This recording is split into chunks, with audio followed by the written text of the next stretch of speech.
Hello my dear viewers, আজকে আমি PSC মিসলেনিয়াসের special class নিয়ে এসেছি। টপিক হচ্ছে সায়েন্সের আন্ডারে কেমিস্ট্রি। তো basically chemistry, physics, environmental science and biology সমস্ত ডোমেন থেকেই তোমাদের মিসলেনিয়াস কোয়েশ্চেন আসে সায়েন্সের পোর্শনগুলো থেকে। তো সেখানে chemistry, physics, biology and environment এই প্রত্যেকটা টপিকেই আমি টোটাল 4টে করে ভিডিও আনবো প্রত্যেকটা টপিকে। মানে ধরো কেমিস্ট্রির পার্ট 1, পার্ট 2, পার্ট 3, পার্ট 4, সেরকম physics part 1, part 2, part 3, part 3, part 4, বায়োলজির পার্ট 1, পার্ট 2, পার্ট 3, পার্ট 4, আর হচ্ছে এনভায়রনমেন্টেরও 4টে পার্ট এরকম ভাবে আসবে। সো আমরা আজকে চলো শুরু করি কেমিস্ট্রি পার্ট 1। এটা কিন্তু মাচ রিকোয়েস্টেড ভিডিও ছিল তোমাদের তরফ থেকে, যে অনেকেই আমাকে কমেন্টে জানিয়েছিলে যে স্যার সায়েন্সের কোনো একটা পিডিএফ দিন বা সায়েন্সের রেগুলার ক্লাস পিএসসি মিসলেনিয়াসের জন্য কন্ডাক্ট করুন। ঠিক আছে, তো তোমাদের রিকোয়েস্টেই আমি বেসিক্যালি এটা করছি।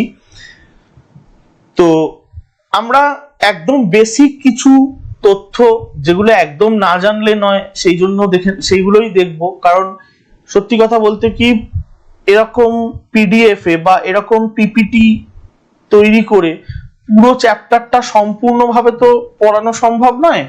আমার যতটুকু মনে হয়েছে যে পিএসসি মিসলেনিয়াসের জন্য যতটা গুরুত্বপূর্ণ, আমি ততটাই এখানে দিয়েছি। তো আমরা ফার্স্টেই পড়ে নেব কিছু অ্যালয়েজ এর কথা, মানে কিছু মিশ্র ধাতুর কথা। তার মধ্যে প্রথমেই যেটা আছে সেটা হচ্ছে স্টেনলেস স্টিল।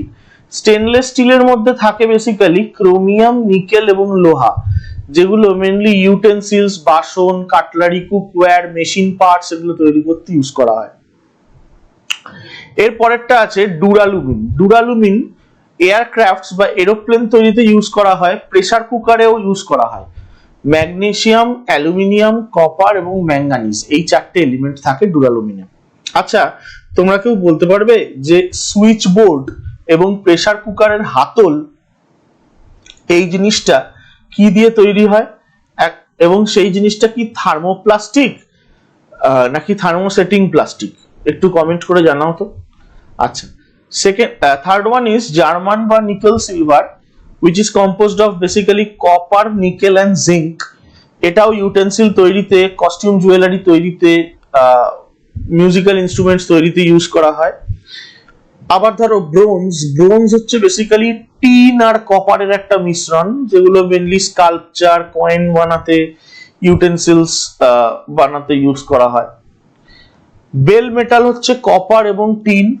এখানে রেশিওর একটু ডিফারেন্স থাকে, মানে ব্রোঞ্জ এবং বেল মেটালে, ব্রোঞ্জে কপার এবং টিন যতটা রেশিওতে থাকে, বেল মেটালে কপার এবং টিন ততটা রেশিওতে থাকে না। মানে এই দুটোর মধ্যে একটু ডিফারেন্স আছে। সো উপাদান সমান হলেও, মানে কনস্টিটুয়েন্টস কপার এন্ড টিন হলেও, দুটোর কিন্তু আলাদা ক্যারেক্টারিস্টিক্স দেখতে পাওয়া যায়। দুটো মিশ্র ধাতুর আলাদা ক্যারেক্টারিস্টিক্স দেখতে পাওয়া যায়। Bell metal basically musical instruments তৈরিতে, ইউটেনসিল তৈরিতে, বেলস মানে ঘন্টা তৈরিতে কাজে লাগে। এটা মিউজিয়াল হয়ে গেছে, এটা মিউজিক্যাল হবে বেসিক্যালি। আচ্ছা, এরপর হচ্ছে গান মেটাল। গান মেটাল বেসিক্যালি কপার, টিন এবং জিঙ্ক নিয়ে তৈরি, এবং এগুলো বন্দুক তৈরি করতে, বিভিন্ন হাইড্রোলিক কাস্টিংস তৈরি করতে, বাড়িতে আমরা যে সমস্ত পাম্প ইউজ করি, পাম্পের বিভিন্ন পার্ট তৈরি করতে, জামার বোতাম তৈরি করতে, এই ধরনের জিনিসপত্র ইউজ করা হয়, মানে গান মেটাল। এরপর হচ্ছে ছাপার জন্য যে টাইপ মেটাল, ছাপার অক্ষর প্রিন্টিং এর জন্য যে টাইপ মেটাল ইউজ করা হয়, তার বেসিক কনস্টিটিউয়েন্টস হচ্ছে lead, antimony and tin. Pb মানে লেড, এসবি মানে অ্যান্টিমনি মানে স্টিবিয়াম, আর স্ট্যানাম মানে হচ্ছে টিন। এরপর যেটা আছে সেটা হচ্ছে অ্যালনিকো, যেটা বেসিক্যালি অ্যালুমিনিয়াম, নিকেল এবং কোবাল্টের একটা মিশ্র ধাতু, যেটা এই অ্যালয়টা ইউজ করা হয় মাইক্রোফোন, ইলেকট্রোম্যাগনেট, এরোস্পেস অ্যাপ্লিকেশন, মানে আমাদের এরোপ্লেনের বিভিন্ন পার্টস তৈরিতে, হ্যাঁ, এই সমস্ত জায়গায় অ্যালনিকো মেনলি ইউজ করা হয়। এরপর আমরা চলে যাব পিরিয়ডিক টেবিলের বেসিক কনসেপ্টে। এখানে মোটামুটি আমি অ্যালয়েস গুলো করিয়ে দিলাম, এরপর আমরা যাব পিরিয়ডিক টেবিলের বেসিক কনসেপ্টে। আজকে মেনলি আমরা 3টে টপিক পড়বো, একটা হচ্ছে অ্যালয়েস, একটা হচ্ছে পিরিয়ডিক টেবিলের বেসিক কনসেপ্ট, আর একটা হচ্ছে রেডিও অ্যাক্টিভিটির বেসিক কনসেপ্ট। এই তিনটে সামেশন করে আমি আজকে এই পিপিটিটা বা এই প্রেজেন্টেশনটা কমপ্লিট করব। ঠিক আছে, চলো। তো পিরিয়ডিক টেবিল বেসিক্যালি আবিষ্কার করেছিলেন মেন্ডেলিভ। তো মেন্ডেলিভের যে পিরিয়ডিক টেবিল সেটাকে ওল্ড পিরিয়ডিক টেবিল বলা হয়, এবং বর্তমানে মডার্ন যে পিরিয়ডিক টেবিল সেটাকে মোজলের পিরিয়ডিক টেবিল বলে মানে বলা হয় আর কি। এবার এই একটা পিরিয়ডিক টেবিলে টোটাল 7টা হরাইজন্টাল রো আছে, আর টোটাল গ্রুপ আছে 18টা। তো বেসিক্যালি মডার্ন পিরিয়ডিক টেবিল তৈরি করেছিলেন মোজলে। আমরা যদি পিরিয়ডিক টেবিলকে ওভারঅল দেখি তাহলে গোটা পিরিয়ডিক টেবিলকে আমরা কতগুলো ব্লকে ভাগ করতে পারবো। তার মধ্যে S block, group 1 and group 2, P block, group 13 to group 18, D block, group 3 to group 12, এবং এফ ব্লক, ল্যান্থানাইডস এবং অ্যাক্টিনয়েডস। এই মোটামুটি 4 ভাগে আমরা পিরিয়ডিক টেবিলকে ভাগ করতে পারি। এখানে 18 নম্বর যে গ্রুপে ইনার্ট গ্যাস পড়ে, ইনার্ট গ্যাসগুলোর মধ্যে ইম্পর্টেন্ট যেগুলো আছে সেগুলো হচ্ছে হিলিয়াম, নিয়ন, আর্গন, ক্রিপ্টন, জেনন এবং রেডন। এগুলো হচ্ছে একদম দেখো পিরিয়ডিক টেবিলের লাস্টে শেষ যে কলামটা আছে সেইখানে হিলিয়াম, নিয়ন, আর্গন, ক্রিপ্টন, জেনন, রেডন আর ওজি বলে একটা এলিমেন্টের কথা লেখা আছে। মেইনলি হিলিয়াম, নিয়ন, আর্গন, রেডন, এই আর্গন, ক্রিপ্টন, জেনন, রেডন, এই 6টাই হচ্ছে বেসিক্যালি আমাদের ইনার্ট গ্যাস, অর্থাৎ এরা কোনো রাসায়নিক বিক্রিয়ায় চট করে পার্টিসিপেট করে না। এবার যদি তোমাকে বলা হয় যে এর মধ্যে রেডিও অ্যাক্টিভ ইনার্ট গ্যাস কোনটা, সেটা কিন্তু হবে রেডন। আর যদি বলে যে সব থেকে কম পরিবেশে সব থেকে কম কোন নোবেল গ্যাস পাওয়া যায়, সেটা হচ্ছে জেনন। আর যদি বলে সব থেকে বেশি কোনটা পাওয়া যায়, মোস্ট অ্যাবান্ডেন্ট, সেটা হবে আর্গন, 0.93%। চলো এরপর চলে যাই আমরা। এরপর হচ্ছে দেখো আমাদের ট্রানজিশন এলিমেন্টস, যেগুলো হচ্ছে বেসিক্যালি ডি ব্লক এলিমেন্টস।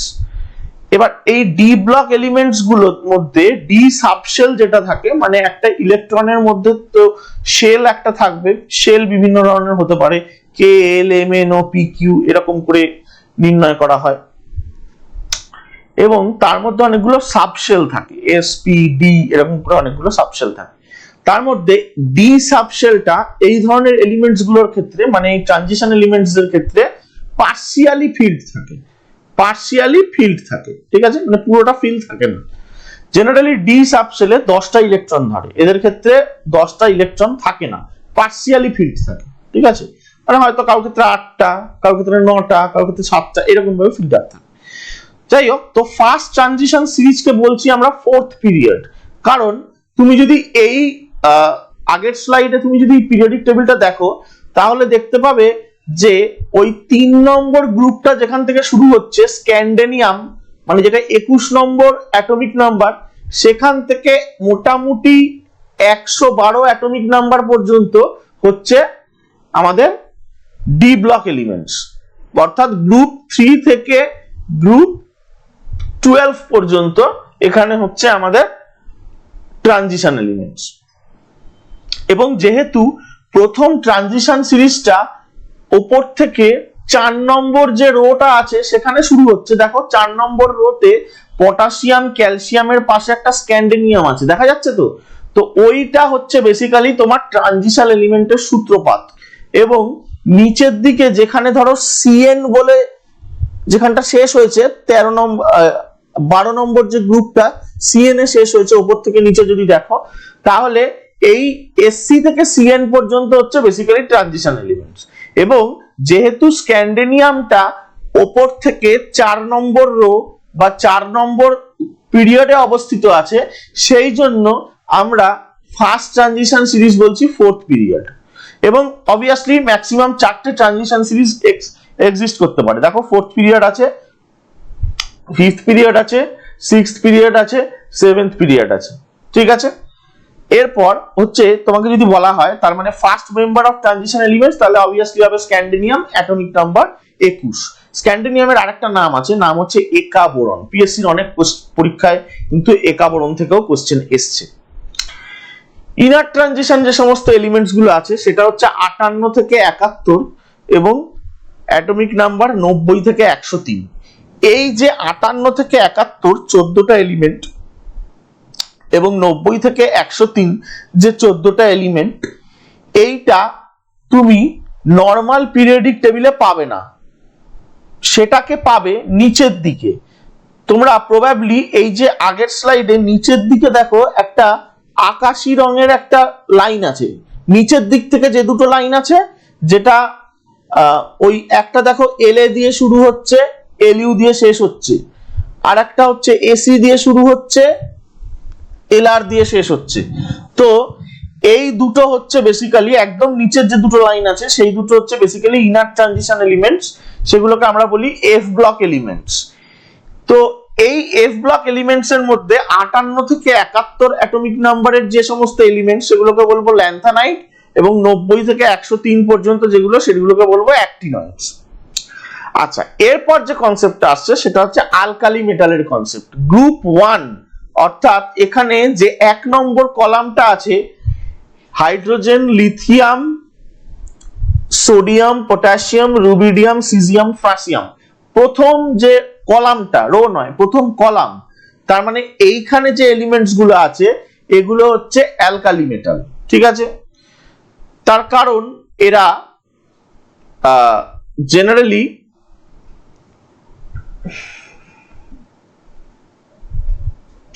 আচ্ছা, এরপর হচ্ছে অ্যালকালাইন আর্থ মেটালস। এরা হচ্ছে গ্রুপ 2 এলিমেন্টস, মানে প্রথম যে এই যে আগের স্লাইডে তোমরা দেখতে পাচ্ছ প্রথম দুটো কলামের মধ্যে যে সেকেন্ড কলামটা আছে, বা beryllium, magnesium, calcium, strontium, barium, radium, এই যেগুলো আছে এগুলো হচ্ছে তোমার অ্যালকালাইন আর্থ মেটালস। এবার যদি বলে তোমাকে গ্রুপ 16, এখানে দেখো অ্যালকালাইন আর্থ মেটালস ডান দিকে ছবি করে দেওয়া আছে, যদি বলে গ্রুপ 16 তাহলে 16 নম্বর যে কলামটা আছে সেখানে দেখো oxygen, sulphur, selenium, tellurium, polonium, এই 5টা কম্পাউন্ড আছে। তো এগুলোকে আমরা বলবো চ্যালকোজেন। এরা হচ্ছে বেসিক্যালি ওর ফর্মিং এলিমেন্টস, মানে এদের থেকে আকরিক তৈরি হয়। ঠিক আছে, সেই জন্য এদেরকে চ্যালকোজেন্স বলা হয়। মোটামুটি এই বেসিক কনসেপ্ট গুলো যদি আমাদের থাকে তাহলে পিরিয়ডিক টেবিল থেকে যে কোনো কোশ্চেন আমার মনে হয় সঠিকভাবে অ্যান্সার করা সম্ভব। মানে পিরিয়ডিক টেবিল থেকে, এবার পিরিয়ডিক টেবিল রিলেটেড আরো কিছু জিনিসপত্র আছে, যেমন ধরো ionisation energy, metallic character, electronegativity, এরকম কিছু কিছু ফিচার আছে পিরিয়ডিক টেবিলের, সেগুলো আমরা নেক্সট বা তারপরের ভিডিওতে নিয়ে আসবো। তো এরপর আমরা চলে যাচ্ছি একদম রেডিও অ্যাক্টিভিটির বেসিক কনসেপ্টে। বলা হচ্ছে রেডিয়াম হচ্ছে most powerful radio active element. Radium হচ্ছে সবথেকে পাওয়ারফুল রেডিও অ্যাক্টিভ এলিমেন্ট। একটু আগেই দেখো রেডিয়ামটা আমরা অ্যালকালাইন আর্থ মেটালস এর যে গ্রুপ আছে, অর্থাৎ beryllium, magnesium, calcium, strontium, barium, radium, অর্থাৎ 2 নম্বর যে কলামটা আছে, প্রথম থেকে 2 নম্বর যে কলামটা আছে তার একদম লাস্টে আমরা রেডিয়ামটা পেয়েছিলাম। ঠিক আছে, তো বেসিক্যালি রেডিয়াম হচ্ছে most powerful radio active element. যে কোনো একটা ধরো এলিমেন্টের বা যে কোনো একটা মৌলের আমরা যদি রেডিও অ্যাক্টিভিটি মেজার করতে যাই তাহলে আমরা একটা বিশেষ যন্ত্রের সাহায্য নেব, যেটার নাম হচ্ছে গিগার মুলার কাউন্টার, যার মধ্যে 90% আর্গন এবং 10% ইথাইল অ্যালকোহল থাকবে। আচ্ছা, রেডিও অ্যাক্টিভের মানে রেডিও অ্যাক্টিভিটির আন্ডারে যে 3টে এমিশন আমাদের সিলেবাস পারপাসে খুব ইম্পর্টেন্ট, তার মধ্যে একটা হচ্ছে আলফারে, একটা হচ্ছে বিটারে, আর একটা হচ্ছে গামারে। আলফারে হচ্ছে নরমাল একটা হিলিয়াম অ্যাটমের নিউক্লিয়াসের সাথে তাকে তুলনা করা যায়, সেই জন্য দেখো 2He4 বলা হয়েছে, যেখানে 2 হচ্ছে হিলিয়ামের পারমাণবিক সংখ্যা বা অ্যাটমিক নাম্বার, আর 4 হচ্ছে হিলিয়ামের মাস নাম্বার। ঠিক আছে, এটা হলো আলফারে। এরপর হচ্ছে বিটারে। বিটারে হচ্ছে বেসিক্যালি ফ্লো অফ ইলেকট্রনস, এবং ওটাকে রিপ্রেজেন্ট করা হয় -1E0। আমরা জানি যে একটা ইলেকট্রনকে প্রকাশ করব আমরা -1 দিয়ে। তার কারণ কি? তার কারণ ইলেকট্রন হচ্ছে একটা নেগেটিভ আধান। ঠিক আছে, প্রোটন কি একটা পজিটিভ আধান, ইলেকট্রন হচ্ছে একটা নেগেটিভ আধান, সেই জন্য আমি ইলেকট্রনকে কিভাবে প্রকাশ করেছি? -1E0। ঠিক আছে, আচ্ছা, এরপর গামা রে হচ্ছে একটা ইলেকট্রোম্যাগনেটিক রেডিয়েশন এবং এর মাস কিন্তু শূন্য। তোমাকে যদি বলা হয় যে আলফা বিটা এবং গামা রের মধ্যে সবথেকে বেশি ভারী রে কোনটা, তাহলে কিন্তু আলফা রে বলতে হবে, ঠিক আছে। এবং গামা রে হচ্ছে সবথেকে হালকা এবং এর কোনো মাসই নেই, মাস ইকুয়ালস টু 0। এবং হাফ এমভি স্কোয়ারের যে কাইনেটিক এনার্জির ফর্মুলা সেটা আমরা জানি, সেটা অনুযায়ী তাহলে আমার এমই যদি 0 হয় তাহলে half MV square equals to 0 হবে। So basically kinetic energy of gamma ray is equals to 0, ঠিক আছে। গামা রের যে ভেলোসিটি সেটা বেসিক্যালি আলোর গতিবেগের সাথে এটাকে তুলনা করা যায়, এটা হচ্ছে 3 × 10⁸ মিটার পার সেকেন্ড। আমরা রেডিও অ্যাক্টিভিটির যদি ইউনিট দেখি তাহলে সিজিএস সিস্টেমে আমরা দেখব 20 ইউনিট, ম্যাডাম কুরির নাম অনুযায়ী কিউরি ইউনিটটা রাখা হয়েছে। এবং এসআই তে আমরা যে ইউনিটটা দেখব সেটা হচ্ছে বেসিক্যালি বেকারেল। এবার এই বেকারেল থেকেও কিন্তু পিএসসি মিসেলিনিয়াসের মানে আইদার 2019 বা 2018 একবার প্রশ্ন এসে গেছে যে রেডিও অ্যাক্টিভিটির ইউনিট কি, মানে এসআই ইউনিট কি, ঠিক আছে। আচ্ছা, একটা ফার্দার ইনফরমেশন আমি দিয়ে রাখি যে বেসিক্যালি এই যে সিজিএস এর ইউনিট যে 20 সেটা হচ্ছে মানে 120 ইকুয়ালস টু বলা হয় 3.7 × 10⁻10 ডিসইন্টিগ্রেশন পার সেকেন্ড এবং এক বেকারেলকে ধরা হয় 1 ডিসইন্টিগ্রেশন পার সেকেন্ড। তার মানে আমরা খুব ইজিলি বলতে পারবো যে এক বেকারেল ইকুয়ালস টু, বা এটাকে তুমি যদি এরকম ভাবে ভাবো যে 120 ইকুয়ালস টু 3.7 × 10⁻10 বেকারেল, তাহলে কিন্তু একদম ঠিকঠাক হয়। মানে অবভিয়াসলি একটা 20 মানে হচ্ছে তোমার 3.7 × 10⁻10 ডিসইন্টিগ্রেশন, আর এক বেকারেল মানে হচ্ছে 1 ডিসইন্টিগ্রেশন। তাহলে তুমি খুব ইজিলি বলতে পারবে যে 120 ইকুয়ালস টু 3.7 × 10⁻10 বেকারেল, ঠিক আছে। ওকে, এরপর আমি মুভ করছি এর পরের স্লাইডে। সেখানে আমি রেডিও অ্যাক্টিভিটির মধ্যে হাফ লাইফ যে কনসেপ্টটা সেটা নিয়ে আলোচনা করব।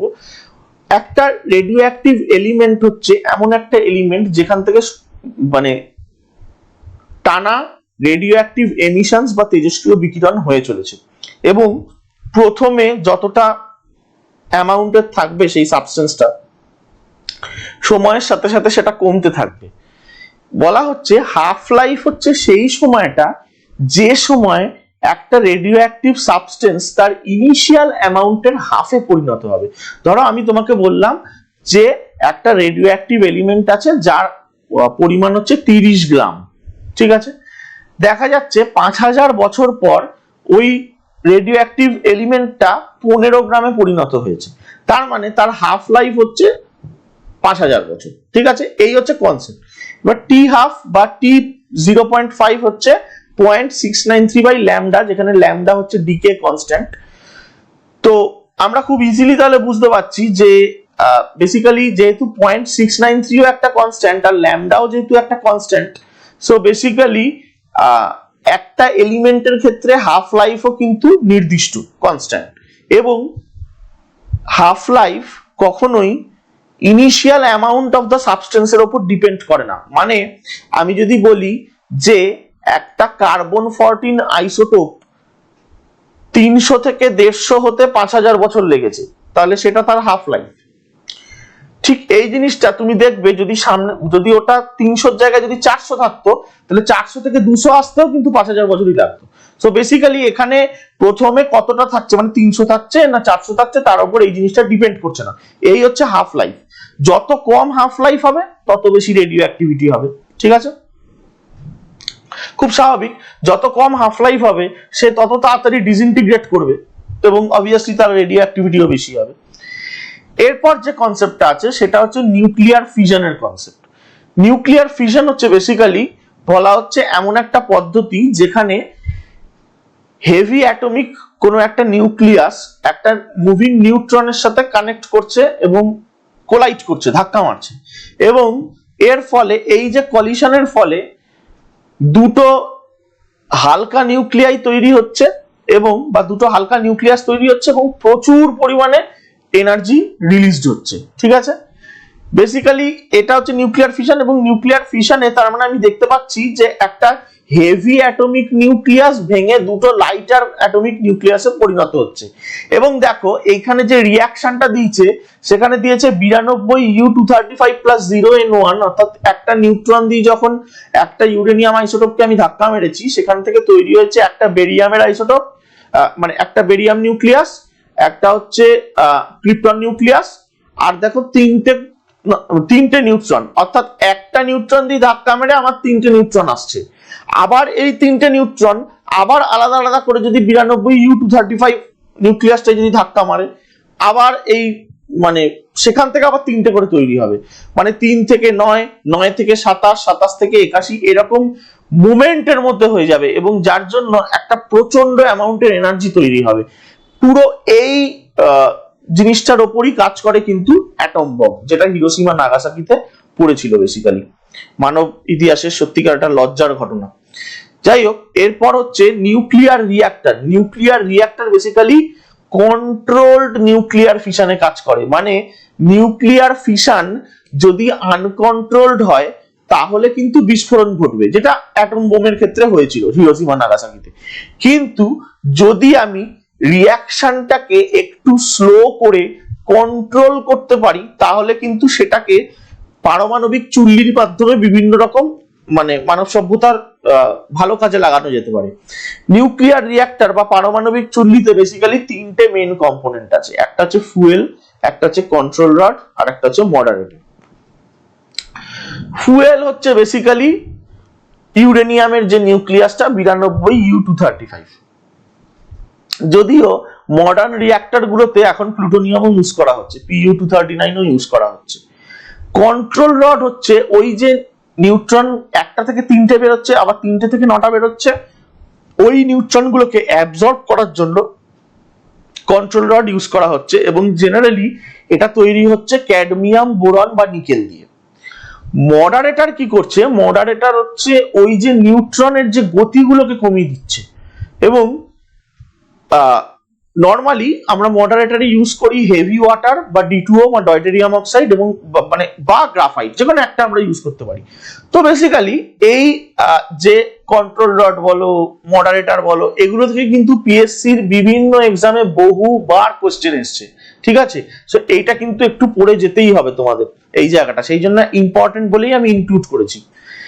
তারপরের যে কনসেপ্টটা আছে দেখো, সেটা হচ্ছে নিউক্লিয়ার ফিউশনের কনসেপ্ট, যেখানে মেনলি যেটা ফিশনে কি হচ্ছিল, ফিশনে হচ্ছিল যে আমার একটা ভারী নিউক্লিয়াস নিউট্রনের সাথে ধাক্কা মেরে দুটো লাইটার নিউক্লিয়াস তৈরি করছে। নিউক্লিয়ার ফিউশনে হবে জাস্ট উল্টো, অর্থাৎ দুটো বা তিনটে বা তারও বেশি লাইট নিউক্লিয়াস বা লাইট অ্যাটম একত্রে কম্বাইন করবে একটা প্রচন্ড হাই টেম্পারেচারে, এবং তৈরি করবে একটা প্রচন্ড স্টেবল হেভি অ্যাটমিক নিউক্লিয়াস, ঠিক আছে? ফর এক্সাম্পল দেখো, এখানে 4টে প্রোটিয়াম নিয়ে একখানা হিলিয়াম তৈরি হয়েছে, দুখানা পজিট্রন তৈরি হয়েছে, এবং প্রচুর পরিমাণে এনার্জি তৈরি হয়েছে। নিউক্লিয়ার ফিউশন ঘটনাটা আমরা মেইনলি কোথায় দেখতে পাবো? সমস্ত ধরনের যে তারা যেগুলো বা নক্ষত্র যেগুলো, ইনক্লুডিং সান, ইনক্লুডিং সোলার, মানে সোলার মানে সূর্যমণ্ডলের সূর্য, যেটাকে কেন্দ্র করে সমস্ত গ্রহ ট্রহ ঘুরছে, সূর্যের ক্ষেত্রেও কিন্তু এটাই মেন এনার্জি উৎস। এবং বলা হচ্ছে যে সানের একদম কোর রিজিয়ন, মানে একদম মাঝখানে প্রচন্ড হাই টেম্পারেচার এবং প্রেসারে একটা ডয়টেরিয়াম আর একটা ট্রিটিয়াম যখন কম্বাইন করবে তখন একত্রে যুক্ত হয়ে হিলিয়াম তৈরি করবে, এবং প্রচুর পরিমাণে এনার্জি বের করবে, যেটা নাকি হিটের ফর্মে বেরোবে। তোমরা কি কেউ বলতে পারবে যে সান বা সূর্যের কোর রিজিয়নে বা মিডিল রিজিয়নে মোটামুটি টেম্পারেচার কত? বলো তো দেখি কমেন্ট করে। আচ্ছা, এরপর একটা কনসেপ্ট আমি আসছি, সেটা হচ্ছে আইসোটোপ, আইসোবার, আইসোটোন এবং আইসোডায়াফার। এই 4টে কনসেপ্ট আছে। আইসোটোপ হচ্ছে বেসিক্যালি দুটো নিউক্লিয়াসের যার ক্ষেত্রে অ্যাটমিক নাম্বার সেম থাকবে কিন্তু মাস নাম্বারটা ডিফারেন্ট হবে। দেখো এখানে 17Cl35 আর 17Cl37 এর কথা বলা হয়েছে, যেখানে দেখো দুটোতেই 17, মানে পারমাণবিক সংখ্যা দুটোরই সমান, কিন্তু মাস নাম্বার দুটোর ক্ষেত্রে আলাদা, একটার ক্ষেত্রে 35, একটার ক্ষেত্রে 37, ঠিক আছে? এগুলো হচ্ছে আইসোটোপ। এরপর হচ্ছে আইসোটোন। আইসোটোন হচ্ছে সেম নাম্বার অফ নিউট্রনস থাকবে। যেমন প্রথমে যখন আমরা হাইড্রোজেনের নিউক্লিয়াস দিয়েছি 1h3 আর হিলিয়ামের নিউক্লিয়াস দিয়েছি 2he4, দুটোতেই কিন্তু নিউট্রনের যে সংখ্যা সেটা হচ্ছে 2 দুটোর ক্ষেত্রে। এরপর হচ্ছে আইসোবার। আইসোবার হচ্ছে দুটো ডিফারেন্ট এলিমেন্টের অ্যাটম হবে, মাস নাম্বারটা সেম থাকবে কিন্তু অ্যাটমিক নাম্বারটা ডিফারেন্ট হবে। অবভিয়াসলি অ্যাটমিক নাম্বার যদি ডিফারেন্ট হয়ে যায় তাহলে দুটো এলিমেন্টও ডিফারেন্ট হবে, ইট ইজ ফর শিওর। দেখো এখানে আর্গনের ক্ষেত্রে এবং ক্যালসিয়াম দুটোর ক্ষেত্রেই 40 হচ্ছে মাস নাম্বার, কিন্তু আর্গনের ক্ষেত্রে 18 হচ্ছে পারমাণবিক সংখ্যা আর ক্যালসিয়ামের ক্ষেত্রে 20 হচ্ছে পারমাণবিক সংখ্যা। তারপর যেটা আছে সেটা হচ্ছে আইসোডায়াফার। আইসোডায়াফারের ক্ষেত্রে বেসিক্যালি দুটো নিউক্লিয়াসের প্রোটন এবং নিউট্রনের মধ্যে যে ডিফারেন্স সেই দুটো সমান থাকবে। আচ্ছা, এরপর হচ্ছে আইসো ইলেকট্রনিক। আইসো ইলেকট্রনিক স্পিসিস হচ্ছে সেই ধরনের অ্যাটম বা আয়ন যার ক্ষেত্রে ইলেকট্রন সংখ্যাটা সমান থাকবে। ফর এক্সাম্পল যদি বলি O2 মাইনাস আর F মাইনাস, ও এর পারমাণবিক সংখ্যা কত, অক্সিজেনের পারমাণবিক সংখ্যা কত, 8। তার মানে যদি আরো দুটো ইলেকট্রন ও তে যুক্ত হয় তাহলে 8 + 2 10 হয়ে গেল। ওয়্যারএজ ফ্লুরিনের পারমাণবিক সংখ্যা হচ্ছে 9 এবং তাতে যদি একটা ইলেকট্রন যুক্ত হয় মানে F মাইনাস মানে একটা ইলেকট্রন যুক্ত হয়েছে, তার মানে সেখানেও দাঁড়াচ্ছে 10।